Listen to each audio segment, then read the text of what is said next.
Now that we've seen how we can evaluate a model by using visualization, we want to numerically evaluate our models. Let's look at some of the measures that we use for in-sample evaluation. These measures are a way to numerically determine how good the model fits on our data. Two important measures that we often use to determine the fit of a model are mean square error, MSE, and R-squared. To measure the MSE, we find the difference between the actual value y and the predicted value y hat, then square it. In this case, the actual value is 150. The predicted value is 50. Subtracting these points, we get 100. We then square the number.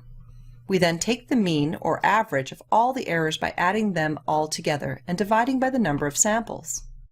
To find the MSE in Python, we can import the mean_squared_error from scikit-learn metrics. The mean_squared_error function gets two inputs, the actual value of target variable and the predicted value of target variable. R-squared is also called the coefficient of determination.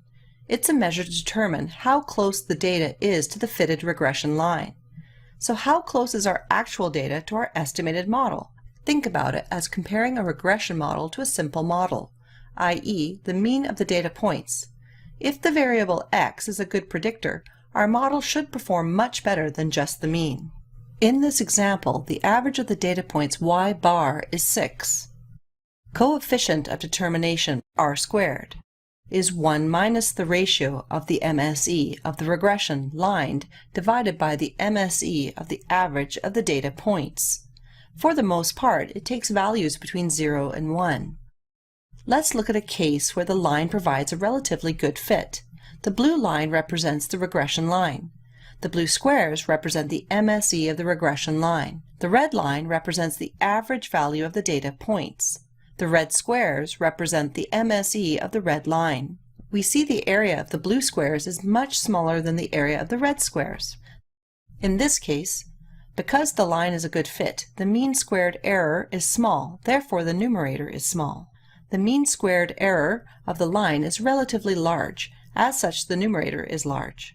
A small number divided by a larger number is an even smaller number. Taken to an extreme, this value tends to 0. If we plug in this value from the previous slide for R-squared, we get a value near 1. This means the line is a good fit for the data. Here is an example of a line that does not fit the data well. If we just examine the area of the red squares compared to the blue squares, we see the area is almost identical.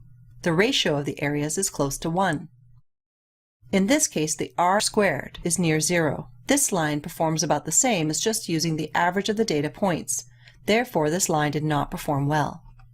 We find the R-squared value in Python by using the score method in the linear regression object. From the value that we get from this example, we can say that approximately 49.695% of the variation of price is explained by the simple linear model.